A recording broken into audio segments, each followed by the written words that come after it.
Buenos días a todos. ¿Cómo están? ¿Bendecidos? A ver, si usted está alegre, de un grito de júbilo. Y los que no están alegres, ¿qué hacen? Amén. Buenos días a todos. Qué bendición tenerlos acá. Gracias por aceptar esa invitación.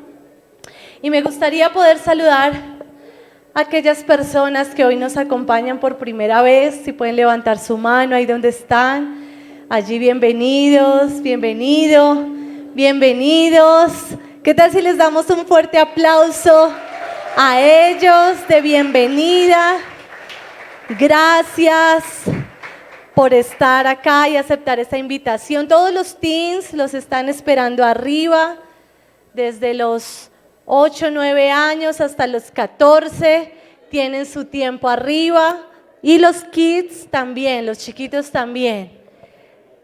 Si usted ha venido por primera vez y no le han dado un detalle que tenemos preparado para usted, ahorita unos amigos se van a acercar y le van a dar ese detalle, porque usted es nuestro invitado especial en esta mañana. Son la razón de estas reuniones, así que gracias por aceptar esa invitación. ¿Y qué tal si ahí donde usted está cierra sus ojos un momento y le dice al Espíritu Santo que hable a su corazón, que la palabra que hoy vaya a recibir venga de parte de Dios para usted, para su vida, para su familia? Cierre sus ojos ahí donde está, por favor. Gracias, Señor, por este tiempo. Hoy ponemos delante de ti este tiempo, esta reunión. Dile ahí tú donde estás, dile: Señor, yo pongo delante de ti mi corazón, mi mente, cada cosa de pronto que te está preocupando, déjala en las manos del Señor, y que este sea un tiempo, Señor, para que podamos recibir de parte tuya. Te hemos entregado nuestra mejor adoración, nuestra mejor alabanza. Ahora, Señor, nuestro corazón está preparado para recibir lo que tienes para nosotros. En el nombre de Jesús, amén y amén. Antes de continuar, sé que estamos a las puertas de Semana Santa, y pues hay algunos que van a pasear. ¿Cuántos se van a ir a pasear? No lo digan con timidez, usted se merece un paseo. Levante la mano el que va a pasear. Bueno, pasean por nosotros también, por favor. Pero esta semana, martes y miércoles, tendremos algo especial acá en la iglesia. Y esta reunión de las 9 de la mañana, su reunión y ministración especial de Semana Santa será el día martes. ¿Qué día? A las 7 de la noche, así que inviten personas nuevas. Vamos a tener tiempo de oración por sanidad, por milagros. Va a ser un tiempo de consagración y será la única reunión que tengamos como entre semana. Va a ser ese martes a las 7 de la noche. Y el próximo domingo será una celebración también especial por ser domingo de resurrección. Amén. Ahí donde está, anote. Si usted trajo con qué anotar, si tiene su celular, préndalo en notas, pero apague notificaciones de WhatsApp, de Instagram, de todo eso, apáguelas y concéntrese esta mañana en la palabra del Señor, preparándonos para la Pascua. Preparándonos para la Pascua. Y cuando hablamos de prepararnos, pues yo creo que casi siempre cuando, por ejemplo, los que van de paseo, se preparan la maleta. Por ejemplo, si uno le dice a los niños: nos vamos para piscina, ellos ahí sí madrugan sin problema, ¿cierto? Eso uno medio tiene el ojo abierto y ellos ya tienen el flotador puesto, tienen todo listo, porque se prepararon. ¿Para dónde? Para pasear. Ahora, si a usted le dicen: nos vamos para la iglesia, ¿cómo se levanta? Amén, usted se pone el flotador. No, acá no va a traer el flotador. Pero uno se prepara, ¿cierto? Hay algunas personas que admiro mucho que desde la noche anterior preparan lo que se van a poner al día siguiente. La verdad no soy capaz. No se me ocurre dejar así, que la falda planchadita, que es. No, yo al mismo día Pero hay gente que se prepara, hay otros que se preparan para una entrevista de trabajo, por ejemplo. Ahí sí estudian, se miran en el espejo, se bañan, se perfuman, se preparan para la entrevista. Otros se preparan para casarse. ¿Cuántos no se han casado? Que nadie se dé cuenta que estoy soltero. A ver, den un grito de auxilio, los que no están casados. Esos desanimados, ya cásense y verás que el ánimo se les sube. Pero cuando se van a casar, se preparan, ¿cierto? Los preparativos de un matrimonio, que la comida, que a quienes vamos a invitar, que el vestido, que esté el novio, que esté la novia. Pero uno se prepara. Uno se prepara, por ejemplo, cuando va a tener un bebé, los que están en embarazo, entonces que la cunita, que la ropa, todo es una preparación para un momento especial. Resulta que el pueblo de Israel también se preparó para un momento especial. Se preparó para su día de libertad. Por fin llegó el día de su libertad. Y el Señor, ellos duraron más de 400 años siendo esclavos en Egipto. Los oprimían, los castigaban muy duro, su paga era muy mínima por el trabajo tan grande que ellos hacían.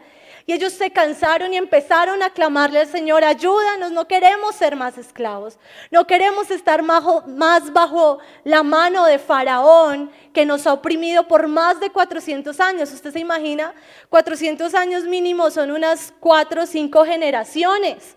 O sea, usted verá a sus nietos, hijos, nietos, bisnietos, tataranietos, tataranietos, esclavos. ¿A usted le gustaría eso?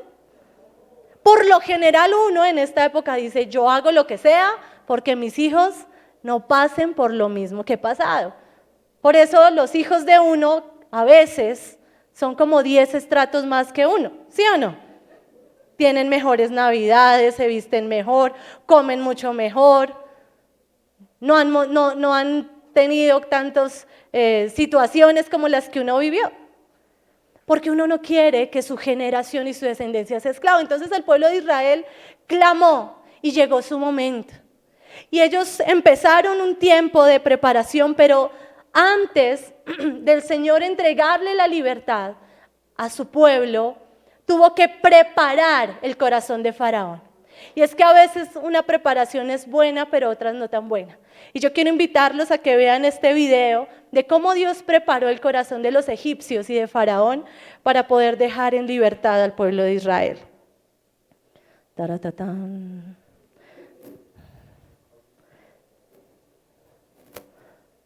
Sí. Tenía la protección de Num, hombre con cabeza de carnero. Fue inundado de sangre, provocando que fuese completamente inservible y eliminando toda clase de vida que había en él, mostrando así que el Dios de Moisés era más poderoso. Número 2. La plaga de las ranas, la diosa Eket. Esta diosa era una mujer con una cabeza de rana, representaba la fecundación y la reencarnación. Siendo Dios el único que tiene dominio sobre la vida y la muerte, a esta diosa le fue desechado su poder en cuanto Dios sobrepasó los límites de su dominio. Número 3. La plaga de los piojos. El dios Heb, este representaba al dios de la tierra. Cuando fue mandada esta plaga a Egipto, Dios dijo: golpee el polvo de la tierra y se convertirán en piojos, demostrando que la tierra tenía un solo Dios y ese era el Dios de Moisés. Número 4. Las moscas. El dios Kepri. Esta plaga se piensa que solamente eran moscas, pero según estudios fue una plaga de algunos insectos, como tábanos, moscas y escarabajos, que eran representados por Kepri, que según su mitología era el dios de la vida eterna. Sin embargo, al tener un poder mayor que él, Dios nos muestra que él es el único que tiene la vida eterna a través de Jesucristo. Número 5. La peste del ganado. La diosa Hathor. Mitad mujer, mitad vaca, esta diosa protegía la ganadería y era conocida como la Señora de las Estrellas, destruyendo su soberanía y haciendo descubierto que Dios es el que hizo los cielos y las estrellas con una sola orden. Número 6. La plaga de las úlceras, dios Imhotep. Según la mitología egipcia, este era el dios de las sanidades y las curaciones, que no pudo responder a esta plaga que enfermó a todos los egipcios, mostrando que solo Dios tiene el poder para sanar, ya que Él es nuestro sanador. Número 7. La tormenta de granizos. dios Set. Una tormenta muy larga, con rayos, truenos, lluvia torrencial y granizo fue enviada para destruir la adoración de Set, que era el dios de las tormentas y la protección de las cosechas, mostrando así el poderío de Dios en la plenitud de los cielos. Número 8. La plaga de las langostas, la diosa Isis. Esta era la protectora del cultivo contra las langostas y de la fertilidad de la tierra, conocida también como la reina madre. Fue destituida de su poder por Dios al no poder detener esta plaga, haciendo así que todo el cultivo se perdiera. Número 9. La plaga de las tinieblas, el dios Ra. Cubriendo completamente en tinieblas Egipto, todos sus sacerdotes pedían porque el dios Ra, dios del sol, con cuerpo de hombre y cabeza de halcón, que eliminara la oscuridad, pero no fue así, ya que Dios es el único con poder de traernos de las tinieblas a la luz admirable. Número 10. La plaga de la muerte, el dios Anubis. Este dios con cabeza de chacal, o lo que aparentaba un perro negro salvaje, protegía de la muerte a los faraones egipcios. Sin embargo, una vez más, Dios muestra su omnipotencia a través de la derrocación de este dios. Número 1. Amén. Dice, todas las 10 plagas que el Señor envió a Faraón y a Egipto fueron avergonzando todas sus deidades. Ahí lo pudieron ver. La última plaga fue una plaga al Dios de la muerte, pero también fue una plaga de juicio. Si usted me acompaña, por favor, al libro de Éxodo, capítulo 1, versículo 15 y 16, vamos a ver por qué fue esa plaga. Éxodo 1, 15 y 16 dice, y habló el rey de Egipto a las parteras de las hebreas, una de las cuales se llamaban Cifra y la otra Fúa, y les dijo, cuando asistáis a las hebreas en sus partos y veáis el sexo, si es hijo, matadlo, y si es hija, entonces viva. ¿Saben por qué vino juicio sobre Egipto de muerte a los primogénitos? Porque ellos ya habían matado a los hijos de los hebreos. Ellos habían asesinado a los niños tan pronto nacían. Y es que esa muerte por eso trajo juicio. Y Dios entonces comenzó esa preparación para poder traer una Pascua. ¿Usted sabe qué significa Pascua? Pascua significa paso o salto. El paso hacia una condición diferente o un salto a la libertad, que fue lo que vivió el pueblo de Israel en una sola noche. Ellos saltaron a la libertad y en este momento tenemos como un paralelo de 2 Pascuas, como de 2 saltos, la Pascua judía y nuestra propia Pascua. La Pascua judía está instruida en Éxodo 12. Yo quiero que me acompañe. Hoy vamos a leer harta Biblia. Así que si usted no leyó Biblia en la semana, hoy tiene Biblia para que lea. La Pascua judía en Éxodo 12, 8 dice, y aquella noche el Señor estaba preparándolos, y aquella noche comerán la carne asada al fuego, y panes sin levadura con hierbas amargas lo comerás. La cena, la preparación para ellos salir, de hecho si usted sigue leyendo todo el capítulo, dice cómo tenían que comer. Ellos tenían que comer listos para salir. Dice, tienen que ceñir sus lomos, tienen que ponerse los zapatos, tienen que tomar el bastón, que en algunas veces representa como tener el trasteo listo, y dijo, y coman rápido. Porque era un salto, no era un proceso, era algo inmediato a lo que ellos iban a salir a la libertad, por eso era la Pascua. Y en el Nuevo Testamento, nuestra Pascua tiene como un significado, una connotación muy parecida. Está en 1 Corintios 5, 7, 8.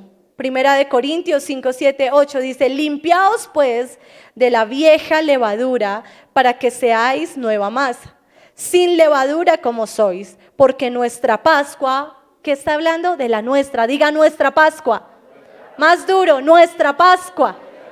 Ya no es la Pascua judía, ahora es nuestra Pascua, que es Cristo, ya fue sacrificada por nosotros. Así que celebremos la fiesta, o sea que ¿qué es una Pascua? Una fiesta. Dígale al que está a su lado, lo invito a una fiesta. ¿Usted cómo se prepara para una fiesta? Si es importante, si es elegante, usted compra el vestido, lo alquila, se manda a maquillar, las mujeres, los hombres se mandan peinar bien lindo, se perfuman, ¿sí o no? Se ponen pestañas, sí, ahora todas nos ponemos pestañas en las fiestas, pero uno se prepara y dice, prepárense porque ahora Cristo es nuestra Pascua y celebremos la fiesta, no con la vieja levadura, ni con la levadura de malicia y maldad, sino con panes sin levadura, de sinceridad y de verdad. Entonces miren cómo íbamos a hacer un paralelo de cómo se preparó el pueblo de Israel para su Pascua, la Pascua judía, y cómo nos vamos a preparar nosotros para nuestra Pascua, que es Cristo, que ya murió. 2 clases de Pascuas, pero una que marcó la diferencia y nos dio una libertad eterna. Ahora, ¿cómo prepararnos para la Pascua? Número 1, un cordero sin defecto. Un cordero sin defecto y un pan sin levadura. Un cordero sin defecto y un pan sin levadura. El Señor le dijo al pueblo hebreo, a los hebreos, prepárense un cordero sin defecto. Tenían que escogerlo de un rebaño que no tuviera ni una mancha ni cicatriz, no podía tener ninguna enfermedad. Su sangre tenía que ser pura. Tenía que estar perfecto, no podía tener una uña quebrada, una pierna quebrada, tenía que estar en perfectas condiciones. Tenía que ser un cordero que estuviera preparado para esa noche. Y dice que el plato de ellos tenía 3 cosas especiales: el cordero sin defecto, el pan sin levadura y las hierbas amargas. Y ellos tenían que preparar esa comida para antes de salir a su libertad. Cuando hablamos de nuestra Pascua, nosotros tenemos un cordero sin defecto. Dice Primera de Pedro 1:18, sabiendo que fuisteis rescatados de vuestra vana manera de vivir, la cual recibisteis de vuestros padres, no con cosas corruptibles como oro o plata, sino con la sangre preciosa de Cristo, como un cordero sin mancha y sin contaminación. Esta cena fue muy diferente a la Santa Cena que tomamos ahorita. La Santa Cena que compartimos en la iglesia es un pan sin levadura y una copita de vino. ¿Se imaginan una cena como la de los judíos? Cordero, yo creo que la iglesia se llena. Cada mes un cordero aquí para comer. Pero era muy diferente, ¿saben por qué? Porque nuestro cordero sin defecto es Jesús. Ya no teníamos la necesidad de sacrificar un animal. Ya no teníamos la necesidad de ir y escoger un cordero y prepararlo en una noche. Porque ahora Jesús es nuestro cordero sin mancha, sin contaminación, que se preparó para nosotros. Otro día, porque también lo estuve estudiando, ¿cómo se preparó Jesús? Ahorita estamos hablando de cómo prepararnos como iglesia para esa Pascua, para ese salto a la libertad, para encontrarnos con Jesús, para la resurrección juntamente con Él. Y es que esto no es solo de una sola semana. Bueno, en parte es muy bueno porque los que nunca piensan en Dios y en la crucifixión, por lo menos una semana al año lo hacen. Pero querida iglesia, eso nos hace religiosos.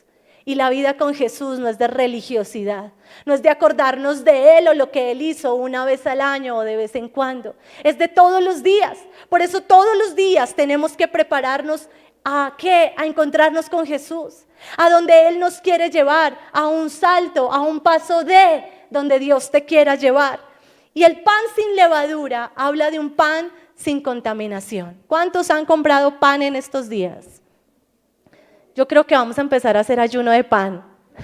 No, yo fui a la panadería, casi nunca yo voy a la tienda, yo no soy la que merca, ni la que compra las cosas de la casa, es mi esposo.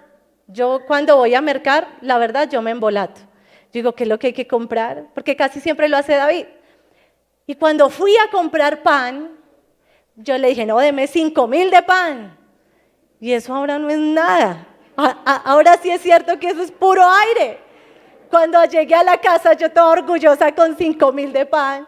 Mis hijos, ma, ¿y esto qué es? Esto alcanza de a un pan. Y eso es impresionante, cómo los inflan y más costoso, ¿sí o no? El pan está lleno de bendición. Y entonces, la levadura es eso, es algo que infla, que contamina toda la masa. La levadura en la Biblia, en la palabra, representa el pecado, porque el pecado en nosotros contamina todo lo que somos.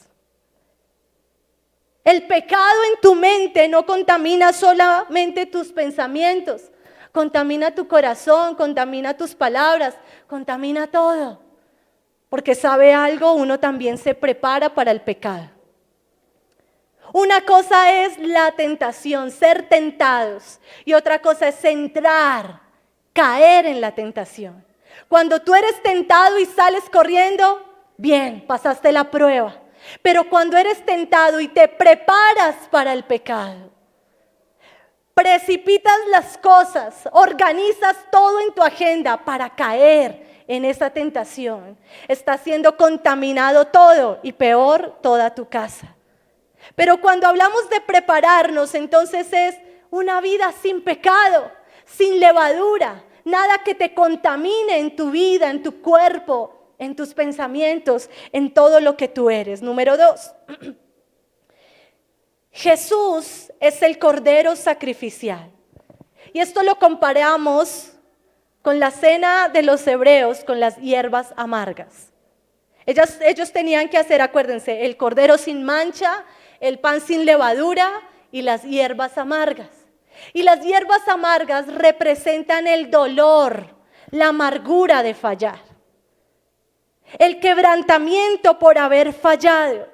Y en estos días estábamos hablando del quebrantamiento, pero es que hay diferentes clases de quebrantamiento. Uno es el quebrantamiento donde Dios nos lleva a quebrar todo el orgullo y procesarnos para formarnos. Pero cuando hablamos del quebrantamiento por haber fallarnos, es una actitud propia, de voluntad propia, donde tú te quiebras porque le fallaste al Señor, donde te doblegas porque le fallaste. ¿Y sabes cuándo llega ese momento de dolor por fallarle? Cuando tienes una relación con Él. Cuando a ti no te duele fallarle, cuando tú lo pasas como si no hubiera sido nada, es porque tu relación es nada con Él. Es porque tu relación con Dios no significa nada para ti. Y porque lo tienes tan arrinconado que ni siquiera alcanzas a escuchar su voz cuando te dice, no hagas esto. Cuando por allá por lo menos la conciencia te inquieta y te dice, no escuches eso, no mires esas películas, no tengas esas conversaciones. Pero cuando tú lo pasas por alto es porque no hay una relación o una comunión con Él. Pero dice que para prepararnos hay un cordero sacrificial, el que lo dio todo por nosotros. Dice en Hebreos 9:22, Hebreos 9:22 y dice, y casi todo es puro según la ley con sangre. Sin derramamiento de sangre no se hace remisión de pecados. El Señor sacrificó todo, lo entregó todo para limpiarnos a nosotros, para pagar la deuda nuestra, para hacer que nosotros pudiéramos ser libres y que nada nos comprometiera a una muerte eterna, sino a una vida eterna. Él limpió nuestros pecados, Él se sacrificó. El pueblo de Israel tenía que sacrificar un cordero sin mancha. Nosotros ya no tenemos que hacerlo porque tenemos a Jesús que se entregó a sí mismo por amor a nosotros. ¿Cuántos le dan un aplauso al Señor por eso? Él merece la gloria y la honra porque Él lo hizo por amor. Él se guardó, Él no se contaminó porque sabía que se iba a sacrificar. Y para que ese sacrificio cobrara valor y tuviera valor en nosotros, tenía que ser sin mancha.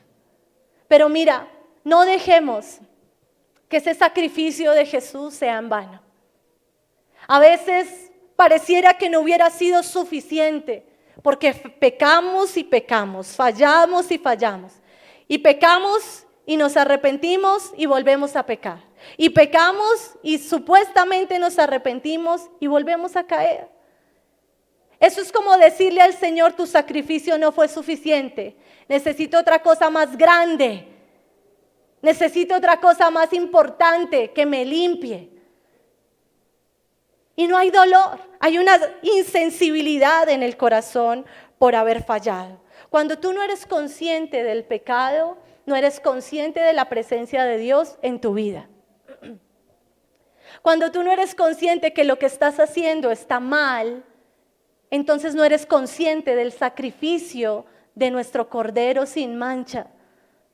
Es lo que es para todos, una semana y ya. Y sabe algo, si usted se está preparando para esta semana descansar, 2 días, 3 días, no sé cuánto les den en el trabajo, prepárese para santificarse, para valorar el sacrificio de Jesús, para recordarlo, pero no se prepare para pecar. Si usted va a ir a pasear para decir, uy, no, me voy a tomar algunas libre, voy a ir a hacer ciertas cosas libre, déjeme decirle que no está siendo libre. Está siendo esclavo de un pecado donde usted no está sintiendo, o sea, donde es insensible a la voz de nuestro Cordero sacrificial. Número 3, entonces 1, el Cordero perfecto, el que no tenía mancha, el que fue pasado por la cruz, sin levadura y sin pecado, sin contaminación por nosotros. Número 2, el Cordero sacrificial, el que lo entregó todo para nuestra limpieza de pecados. El que nos debe doler cuando pequemos, porque cuando eso pasa, recordamos que hubo alguien que dio su vida por nosotros. Y número 3, el Cordero Salvador. El Cordero Salvador. Y esta parte representa en los hebreos cuando ellos tuvieron que untar con la sangre del Cordero los dinteles, el marco de la puerta de su casa y los postes que estaban afuera.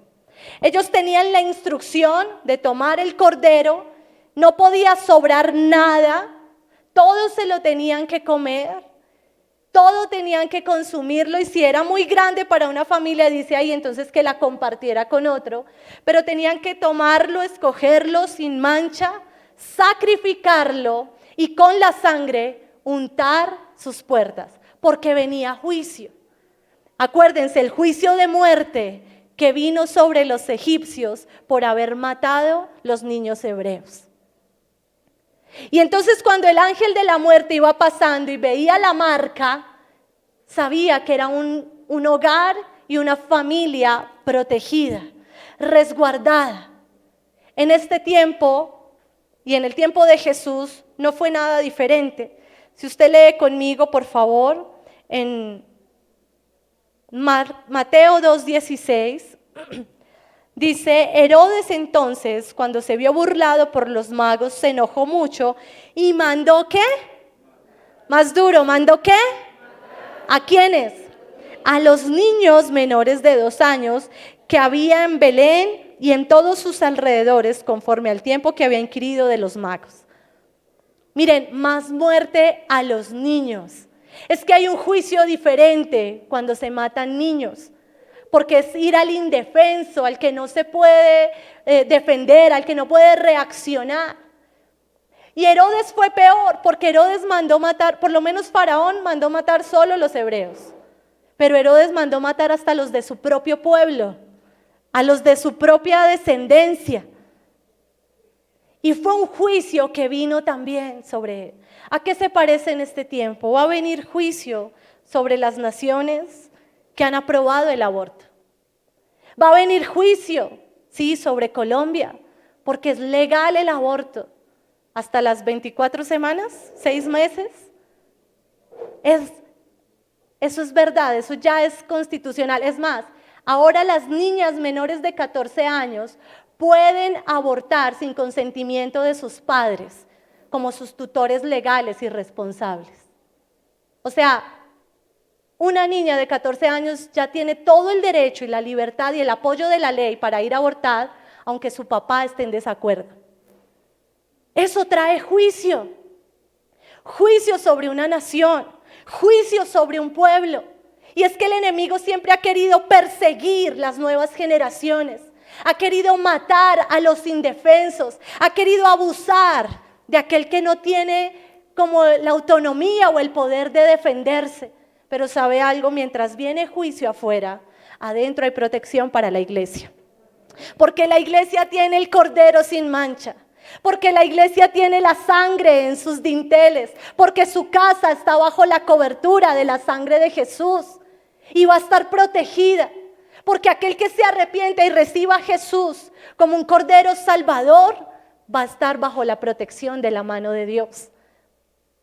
Así que todo es una celebración de la sangre de Jesús.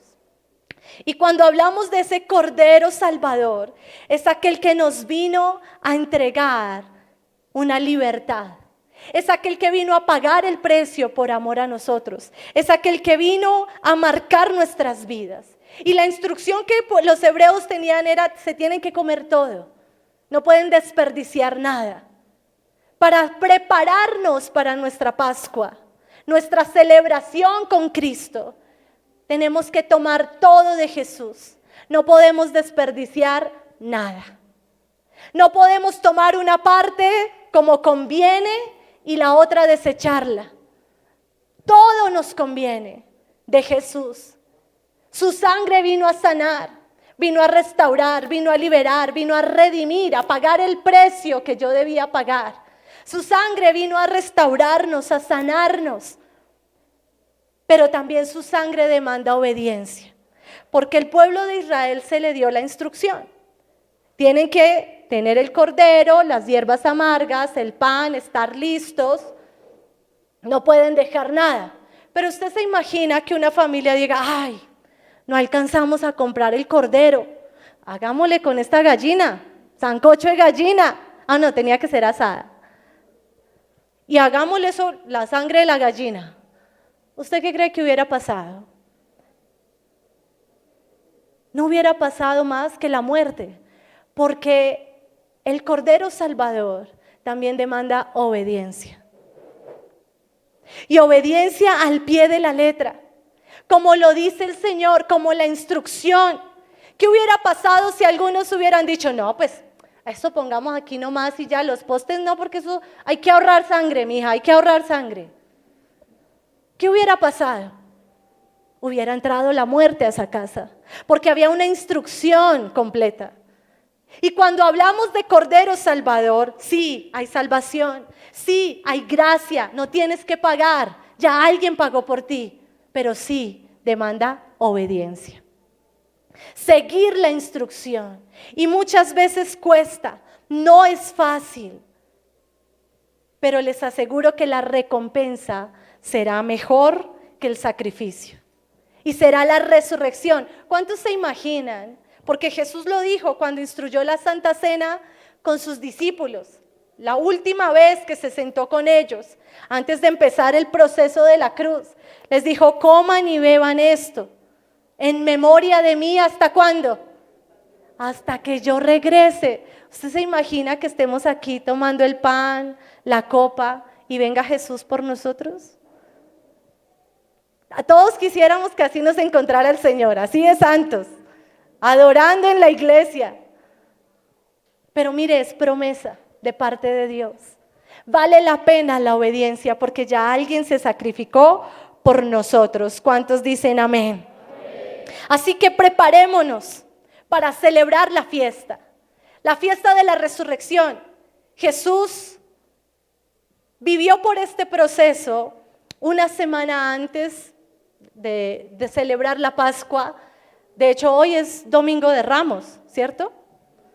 ¿Y por qué le llaman Domingo de Ramos?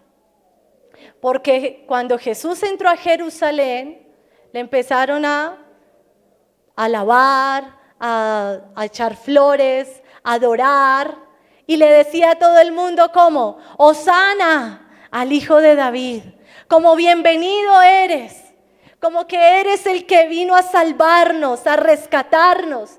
Y fue una entrada triunfal, dice la Biblia. Y él entró con toda, pero toda esa semana era la fiesta de los panes sin levadura. De hecho, los judíos todavía celebran esa fiesta. Y son 7 días de celebración, porque cerraban ese domingo de resurrección. Por eso se llama Pascua. Porque Jesús pasó de la muerte a la vida. Porque Jesús pasó de la crucifixión a la resurrección. Por eso se llama Pascua. Por eso preparémonos para poder resucitar juntamente con Él cuando llegue nuestra hora. No sabemos el día ni la hora. Hay tiempos, todo ya nos anuncia la venida de Él. Pero sabe, yo siempre pienso que a veces Jesús no ha llegado, pudiendo llegar, dándonos tiempo de gracia. Pero la gracia no se abusa. Ayer una jovencita me preguntaba, pastora, ¿Dios es juez o el juicio de Dios puede venir? Porque es que Dios es amor. Y sí, Dios es amor. Dio a su único hijo por amor a nosotros, dice la palabra. Pero también Dios es juez, porque Dios es justo. Y Él no va a hacer nada que vaya contra la naturaleza de Él. Y si el pecado va contra la naturaleza de Él, va a venir juicio. Y yo no les digo esto para que se asusten. O bueno, de pronto a ver si se asusta un poquito y se ajuicia. Se los digo porque hay un Cordero Salvador que lo entregó todo por nosotros, pero que va a haber un día en donde vamos a estar en el gran trono blanco siendo juzgados por lo que hicimos en la tierra. Por eso la muerte es la preparación para la vida eterna. Preparémonos para encontrarnos con el Señor. Tomemos ese Cordero sin mancha que se sacrificó y nos dejó su sangre para vivir en libertad. ¿Amén? ¿Qué tal si estamos de pie y le damos gracias al Señor por entregarlo todo por amor a nosotros? Él no se quedó con nada. En esta semana estábamos hablando de una palabra donde dice Jesús es experimentado en quebranto. Jesús hizo un pregrado, posgrado, doctorado, maestría en quebranto. Pero no lo hizo porque sí, o no lo hizo para que usted viviera jugando. ¿Cuántos les gusta limpiar la casa? Sinceramente, que yo voy a su casa y el piso está... Y uno limpia la casa semanal, la mantiene limpia, pero hay unas veces que otras que hace una limpieza profunda, ¿cierto? Que uno corre la nevera, la lavadora, limpia todos los gabinetes de la cocina. Y se da cuenta lo que había. Algunos encuentran ratones muertos, cucarachas. Cuando vamos a Jesús y a prepararnos para la Pascua, vamos a hacer una limpieza profunda. Y muchas veces nos podemos dar cuenta que plagas hay en la oscuridad de nuestro corazón, de nuestros pensamientos.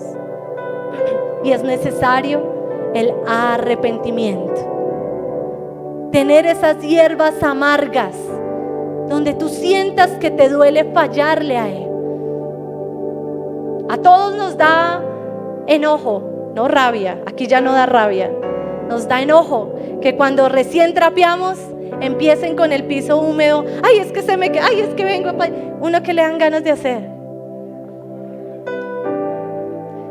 Más de uno aquí lo ha hecho. Pobres palos de escoba. Porque a uno le enoja que le ensucien. Jesús, ¿cuántas veces no ha limpiado tu vida, tu casa? Y tú eres, ay Señor, es que a mí me gustó tanto mentir. Pero es una mentirita blanquita. Y Jesús limpia. Y ay Señor, es que me gustó tanto conversar con mi ex, pero mi mujer no se enoja. Y Jesús limpia. Y ay Señor, es que esa película despierta tantas cosas, ciertas páginas. Mire, no juegue con la limpieza que el Señor está haciendo en su vida. Prepárese para la Pascua. Y ahí donde usted está, levante sus manos y dígale: Señor, hoy yo me arrepiento. Me arrepiento de todo corazón, de todos mis pecados. Así como el salmista lo decía en el Salmo 51:7, lávame y seré limpio. Que usted le pueda decir al Señor: Señor, lávame, lávame con tu sangre, lava mis pensamientos, lava mis palabras, lava los deseos de mi corazón, límpiame de las intenciones que he tenido de ir a pecar. Perdóname, Señor, porque me he preparado para pecar en vez de prepararme para encontrarme contigo. Dígale: Señor, perdóname, porque de una manera consciente he fallado y no me ha dolido fallarte, porque mi relación contigo estaba olvidada. Dígale: Señor, perdóname, porque he pecado, he cometido pecados. Y aquí hay algunos que tienen pecados ocultos, pecados escondidos. Y solo cuando la luz de Jesús les alumbra, viene la conciencia de pecado. Porque muchos lo saben, pero no son conscientes de que han fallado, de que han cometido errores delante de Dios, de que han querido hacer con la sangre de Jesús lo que quieren, que han burlado el sacrificio de Jesús, fallando constantemente, que han sido insensibles. Querida iglesia, es tiempo de arrepentimiento. Ahí hable usted con Dios. Yo no puedo pedir perdón por sus pecados, pero hable con el Señor. El Señor en su palabra dice: el que confiesa sus pecados y se aparta, alcanzará misericordia. Y mire, muchos son pecados de pronto de renombre: la fornicación, el adulterio, la pornografía, idolatría. Pero ¿qué de aquellos pecados de saber hacerlo bien y no hacerlo? ¿Qué de aquellos pecados de saber que mi comunión con Dios es lo mejor y no la cuido? De saber que debo cuidarme para Dios, leer la palabra, ayunar, adorar, y no lo hago. De saber que debo sujetarme a las autoridades y lo que hago es renegar de ellas, espirituales y seculares. De saber que debo honrar a mi papá y a mi mamá y no lo hago. Esos son pecados de omisión. Y hoy es tiempo de arrepentimiento. Es tiempo de pedirle al Señor que nos lave con su sangre, que en medio de su sacrificio podamos hallar gracia y nos dé una nueva oportunidad. Es tiempo de ser quebrados por el pecado, porque hemos fallado, que nos duele fallar, nos duele desobedecer, nos duele ir en contra de la palabra de Dios. Ahí donde estás, dile: Señor, lávame con tu sangre. Y van a repetir conmigo esta oración en voz alta. Y aquel que esté arrepentido la va a repetir con el corazón. Y va a decir: hoy, por la sangre de Jesús.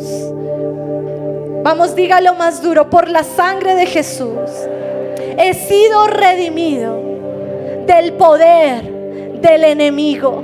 Satanás nada tiene en mí, porque ahora habito en la casa de Dios. Diga: por la sangre de Jesús todos mis pecados han sido perdonados y clavados en la cruz del Calvario.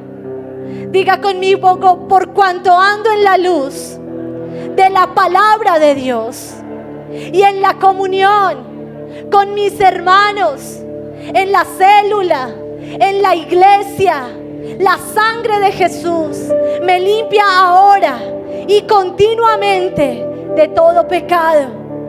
Diga: por la sangre de Jesús soy justificado y Dios me ve como si nunca hubiese pecado. Y con su mano bien en alto diga: por la sangre de Jesús soy santificado, apartado para Dios.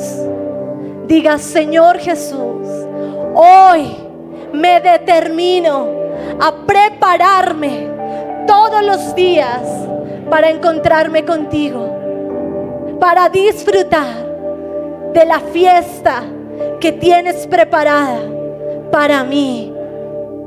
Y ahí con sus manos en alto, adore al Señor.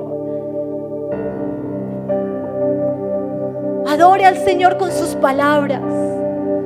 Exprésele cuánto le ama, cuán agradecido está por su misericordia, cuán arrepentido está por abusar de la gracia de Dios. Ahí donde usted está, dígale cuánto amor hay en su corazón. Hay poder en la sangre que fluyó por amor. Hay poder en la sangre que Él derramó.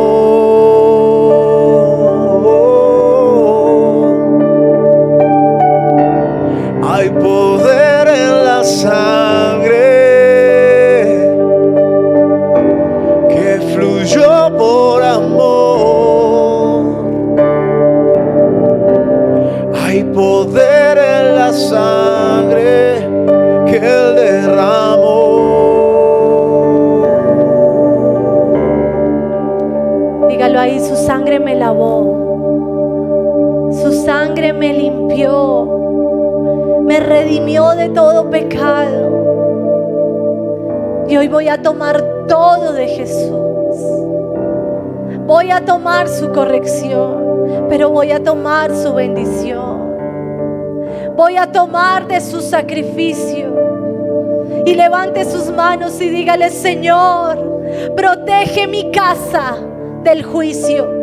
Protege mi familia de la esclavitud del pecado. Guarda mi descendencia, Señor, del juicio que vendrá por causa del pecado. Que tu sangre hoy cubra nuestras familias, cubra nuestros hogares, guarde la iglesia, porque mientras afuera hay juicio, adentro hay protección, hay liberación, hay restauración. Y Señor, guárdanos, Señor, bajo tus alas. Gracias, Señor. Dale gracias al Señor. Y me gustaría que ahí usted le dé un fuerte aplauso al Señor. Dele ese fuerte aplauso al Señor.